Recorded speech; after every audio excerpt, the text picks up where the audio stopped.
Track 17. Test 5. You will hear a number of different recordings and you will have to answer questions on what you hear. There will be time for you to read the instructions and questions, and you will have a chance to check your work. All the recordings will be played once only. The test is in 4 sections. Write all your answers in the listening question booklet. At the end of the test, you will be given 10 minutes to transfer your answers to an answer sheet. Now turn to section 1.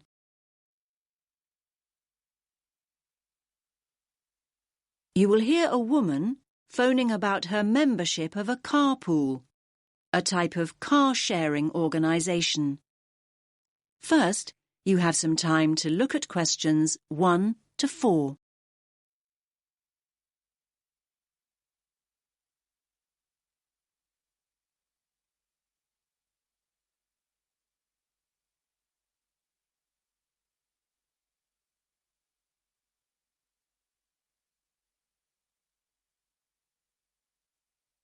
Listen carefully to the first part of the conversation and answer questions 1 to 4. Hello, your carpool. How can I help? Oh, hello. Look, I used one of the cars earlier and I want to complain. I'm not one to make a fuss usually, but this isn't the first time there's been a problem. I'm getting fed up with it. I'm sorry to hear that. Can I take your membership number first? Yes, it's 520016. 520016. Is that Julie speaking? Yes, Julie Gold. Hi, Julie. Now, let me just check your booking. Your complaint's about the most recent booking, is it? Well, yes, this complaint is. But like I say, it's not the first. OK. So that was the Fiat. Registration number YPT723S in City Street this morning at 10:30? Yes, that's it. But no, I think it was the car in Baker Road. My records say City Street. That's the grey Fiat. Oh, yes, Baker Road was yesterday. And that booking was fine? Well, yes, that one was. Good. So what exactly was the problem today, then? Now you have some time to look at questions 5 to 10.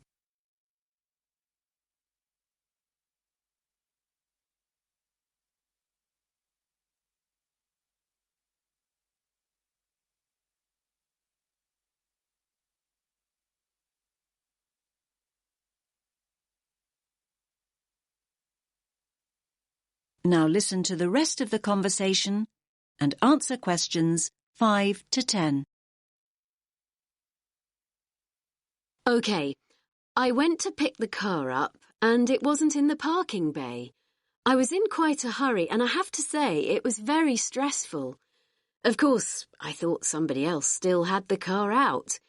Anyway, I was about to phone when I saw the car on the other side of the street about 100 metres down. Can't you make it clear to users that they have to park the cars back in the bays? Well, yes, we do. If I had to guess, I'd say that the previous user left it there because the bay was occupied. We'll phone to check and find out, but that's the most likely explanation. But people aren't supposed to be occupying the parking bays, are they? Well, no, but they do. They usually think it's okay to park for a few minutes. Well, in that case, shouldn't members wait until somebody comes back to get their vehicle? I mean, in that situation, I always hoot and keep on hooting to alert the car owner to the fact I'm there and that I expect them to move. It usually takes only a few minutes. I wish people would show a little more patience. As I say, I'll phone and... There are other things I want to discuss. When I did eventually get to the car, I was shocked at how filthy it was, both inside and out. The wheels and the bottom of the vehicle were covered in mud. Inside, the carpets were muddy too, and the back seat covered in dog hair. It's pretty obvious that the last user had driven out to the country to take his dogs out walking. Can't there be some rules about what people can and can't use the cars for? I hear what you're saying, Julie.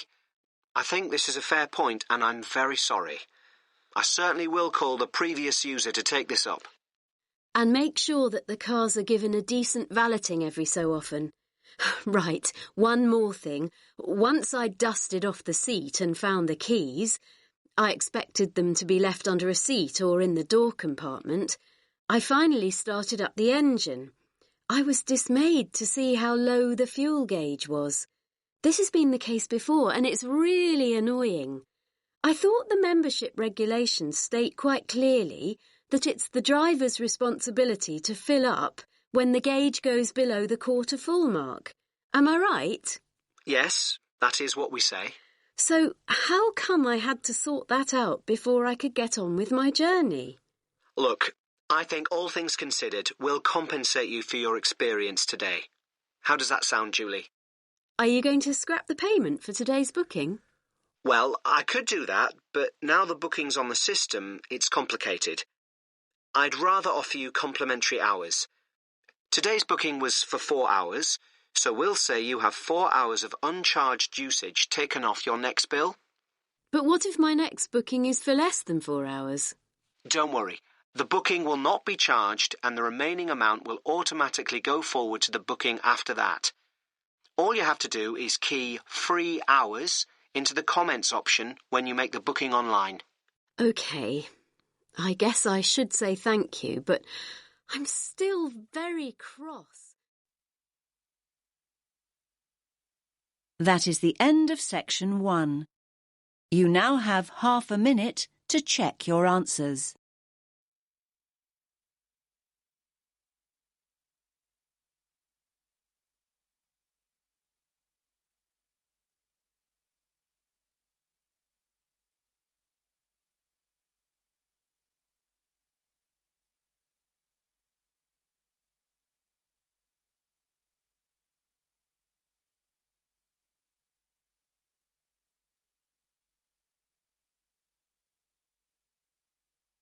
Track 18.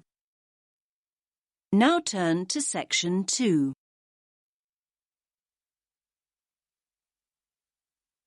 You will hear a man talking to teenagers about archery.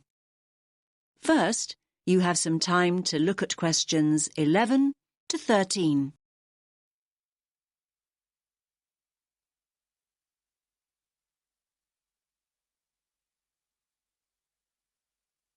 Listen carefully to the first part of the talk and answer questions 11 to 13. OK, can you gather round again? Is everyone here? No, we're missing 2. Ah, here they come now. Right, the next activity is the last one before lunch. So, archery. And I can tell you this activity is the favourite of a lot of our visitors. It's great fun and very relaxing. It can also be competitive. I think we should get the idea, have some practice, and then introduce a bit of competition, if you're up for it. Good idea? I'm going to start with the basics. Archery is the practice, or art, some might say, of using a bow to propel an arrow. Archery was initially used for hunting and combat, an important aspect of warfare in the distant past. Today, archery is largely a recreational activity and sport. The very first bows and arrows, and we're going back thousands of years, were very simple. The bow was straight, but bent into a curve when the string was pulled back. The further back the string was drawn, the greater the tension, and the faster and further the arrow flew. Later, bows were designed to be curved. This meant there was an existing inbuilt tension, and the archer, that's you in a few minutes, exerted less energy drawing back the string. When curved bows were not in use, they were unstrung. That means the string was taken off, so that the bow was not left in a state of tension. I think it's interesting that almost every culture had bows and arrows at some point during their development. Of course, we've all seen Native Americans with bows and arrows in the movies, but the very oldest bows originate from Scandinavia and Northern Europe. The use of bows and arrows died out with the invention of firearms, though I must point out that the earliest gunners were far less efficient than an expert archer. Archery as a recreational activity started to become popular not long after that. Anyway, that's enough history. Do go online, though, if you want to know more.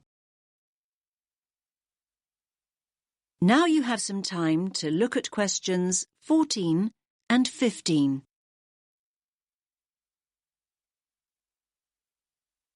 Now listen to the next part of the talk and answer questions 14 and 15. Right, the practical side. First of all, safety.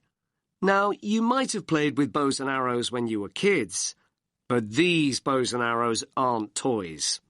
They're not dangerous if used properly and safely, but they certainly can be dangerous if used carelessly. So everyone, please stand here on this side of the line until I say otherwise. Nobody walks towards the targets until I say it's safe to do so.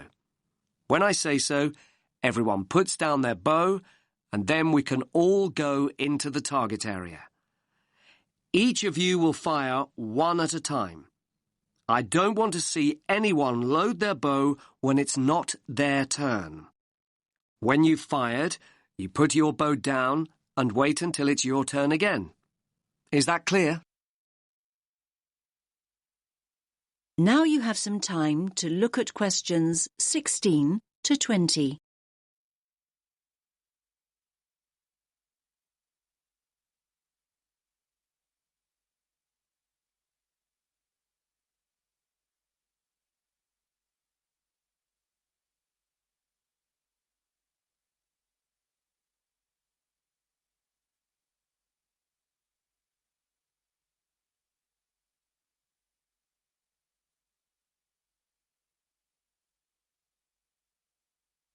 Now listen to the rest of the talk and answer questions 16 to 20. Let's take a look at the equipment. The bows are fairly heavy. You might be surprised. We'll spend a moment practicing holding the bow properly before we load one up. I'm holding it now, in the position in which you'll hold it. The drawstring is here, and again you might be surprised at the tension. You'll need to practice drawing back the string. Just above the middle of the bow, here, is the sight. You look through this as you would with a rifle. Using a bow and arrow without a sight is perfectly possible. Most master archers do this, but having one will certainly help you to start off with. Now I'll put the bow down and show you an arrow. The shafts of our arrows are wooden, but fiberglass arrow shafts are now common too. Traditionally, as I'm sure you'll know, the fletching at the top of the arrow, not the tip end of the arrow, was made of feathers. We have some arrows with feather fletching, but we also have some with what we call vanes. That means the fletching is made of solid plastic. All of you have a quiver with 6 arrows in it. You should tie the strap of the quiver around your waist, like this. As I've said, you take an arrow from your quiver when I say so, when it's your turn and not before. Oh, I nearly forgot. Protection. Everyone has a chest guard and hand guard, like those that I'm wearing. I'll show you how to put the chest guard on in a moment. And a bracer. The bracer's a smaller arm pad that protects the inside of your arm from the string. For those of you in a t-shirt today, that's important. But the bracer will also stop the string catching on the sleeve of a jumper or jacket. Right, so before we pick up the bows, let's have a look at these chest guards. That is the end of section 2. You now have half a minute to check your answers.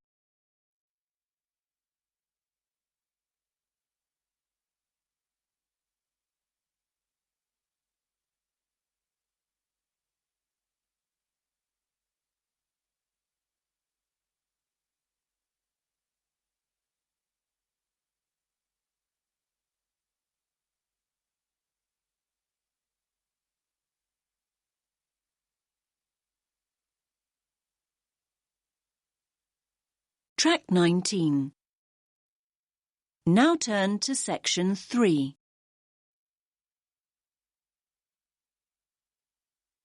You will hear a tutor giving advice to a student. First, you have some time to look at questions 21 to 28.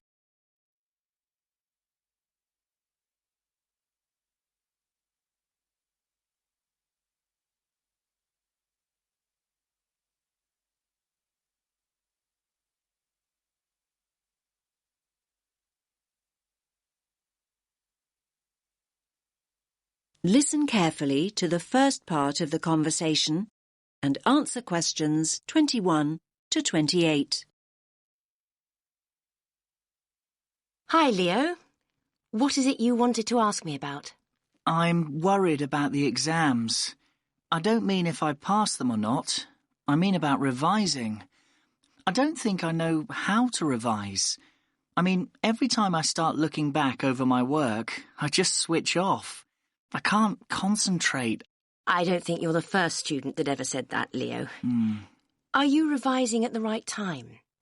I mean, are you leaving it until too late at night when you've got no energy left? It's hard to achieve anything when you're exhausted. No, not really. It doesn't seem to make any difference what time it is. Well, are you worrying too much about the subjects you feel you're not very good at? I mean, are you revising only what you find difficult? I guess I am doing that.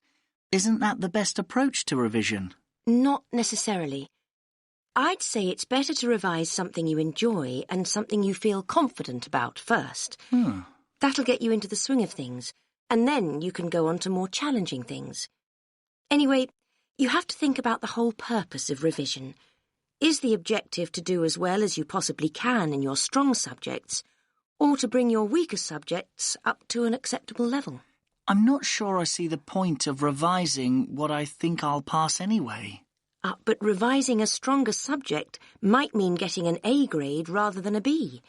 That might be more rewarding and beneficial in the long run. You might look back and feel a greater sense of pride in getting a couple of A grades than you would about scraping through 3 or 4 other subjects. Yes, I see what you're saying. I hadn't thought about it like that before. I'm not saying that that's what you should do. I'm trying to help you see the possibilities. Yes, I see that. Do you think I should accept that there are 1 or 2 subjects I'll fail and just forget about them? Oh, I wouldn't want to give you that advice. I think you should go into each of the exams at least hoping for a pass grade. My advice would be to set a time limit on how long you'll spend on each subject. You may want to spend a little longer on the subjects you find most difficult, but not an excessive amount of time. Yes, thanks.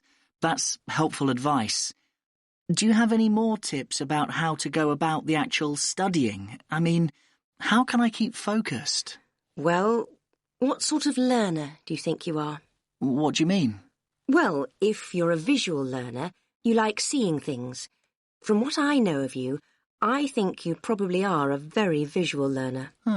So what does that mean in terms of revising? You probably learn best with images or diagrams. You could try organising information into tables or flowcharts. I do sometimes make mind maps. Good idea. I think mind maps can really help you organise your thoughts. And another thing, have you thought about revising with other students? I didn't think that would be a good idea. I mean, If I can't concentrate by myself, I certainly wouldn't be able to concentrate when there's another person there to distract me. Now you have some time to look at questions 29 and 30.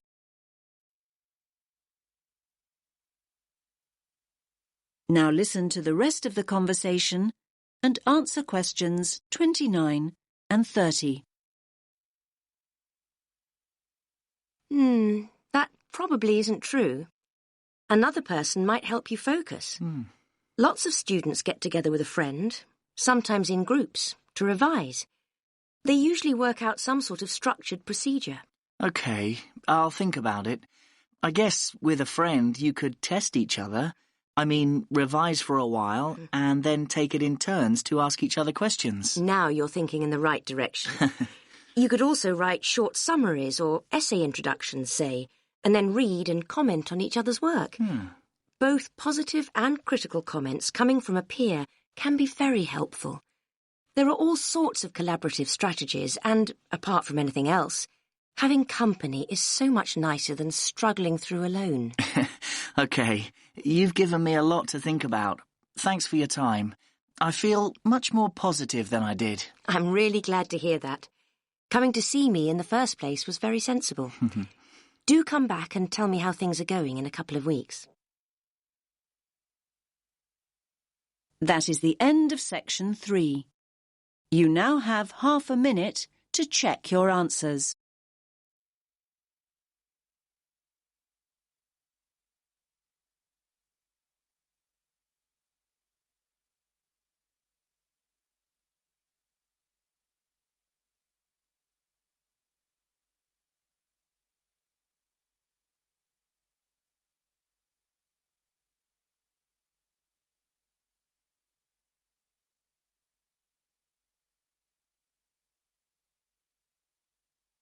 Track 20.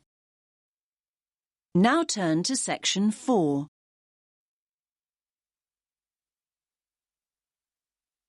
You will hear part of a lecture about the film director Alfred Hitchcock.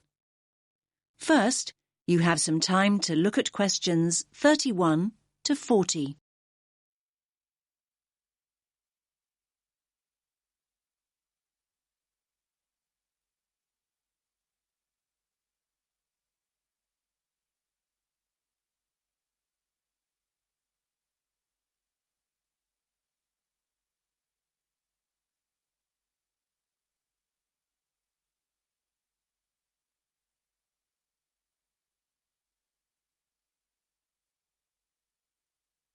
Listen carefully to the lecture and answer questions 31 to 40. We've been talking about prominent film directors, and today I want to talk about one of the most influential directors of them all, Sir Alfred Hitchcock. I doubt there's anyone here who hasn't seen at least one of his movies. Let me give you some film titles. Put your hand up if you've seen it. OK. The Birds. Vertigo. Rear Window. The 39 Steps. Marnie. And, of course, the most famous of them all, Psycho. OK, good. I can see you're all familiar with Hitchcock then. Now people assume that Hitchcock was from America, perhaps because he spent so much of his life working in Hollywood, but he was in fact born in London in 1899. He didn't actually emigrate until he was 40 years old. Most film critics would agree that Hitchcock had a huge impact on cinema. And you may be surprised to learn that he started making movies as early as the 1920s, when most films were silent. His first attempt, in 1922, actually ended in disaster.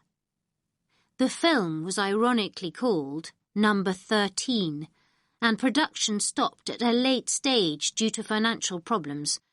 But before he left Britain in 1939, he'd already made classics like Blackmail, the first film with sound made in Britain, The Man Who Knew Too Much, and The 39 Steps. and he was considered Britain's top director. So why was Hitchcock so influential? To start with, he pioneered techniques, especially in the genre of the psychological thriller. He was known as the master of suspense. During a career that spanned more than half a century, Hitchcock created a distinctive, perhaps unique style. One of his innovations was to use a camera the way a person watching would. This gave filmgoers the sense that they were voyeurs rather than just viewers. He exploited camera angles and used innovative editing techniques to build suspense and maximize anxiety. His eye for detail was astonishing. Did you know that the famous scene in Psycho in which Marion is murdered in the shower took a whole week to film? Yes, a scene little more than a minute long. There were around 60 camera positions, and the set had to constantly be deconstructed and reconstructed. Today, that kind of almost obsessive perfection simply wouldn't be cost-effective. A week filming one scene would blow the budget.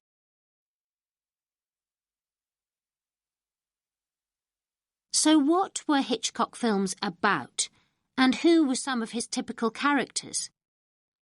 It would be wrong to say that Hitchcock made horror movies, suspense movies or psychological thrillers, but not horror. Hitchcock rarely showed acts of violence. The effort went into building up tension, creating a sense of unease. The viewers know that something terrible is going to happen. They don't need to actually see it. Although his stories feature psychopaths, murderers and fugitives on the run, the real strength of his work is the complex examination of his characters. His movies borrow many themes from psychoanalysis, so it's not surprising that his masterpiece is called Psycho. However, a recurring theme in Hitchcock's stories is the twist ending. That's when the story ends in the way viewers least expect it to. I mean, the good guy turns out to be the bad guy, for example. Think of Psycho. It's the element of surprise that makes the end so creepy. Now, Hitchcock's movies feature many other elements of surprise. Daring elements, in fact. Again, I'll refer to Psycho. Marion is the principal character, and it is her that the viewer relates to and empathizes with. Marion has stolen money, and the viewer wants to know if she will get away with her crime or be caught and punished. Suddenly, a third of the way into the story, Marion is murdered and the entire dynamic changes. The original storyline is put on hold and a whole new story begins. No longer able to identify with Marion, the viewer begins to empathize with the new principal character, and that, of course, is the murderer, Norman. In this way, Hitchcock manipulates the audience into seeing the story from a whole new perspective. Did you know that Hitchcock played a small part in each of his movies? He always had a cameo role, and this was a very clever move, as it helped him become known. Filmgoers could put a face to the director. Some might even say that before Hitchcock, the director was a far less significant individual in the filmmaking process. Nowadays, however, people go to see a particular director's movie regardless of who's starring in it. That is the end of section 4. You now have half a minute to check your answers.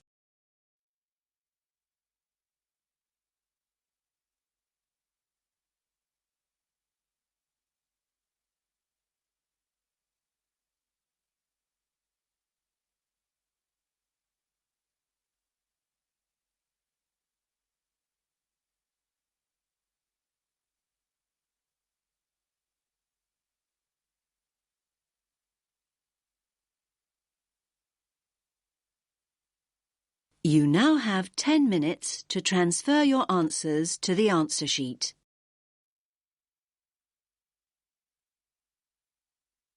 That is the end of Test 5.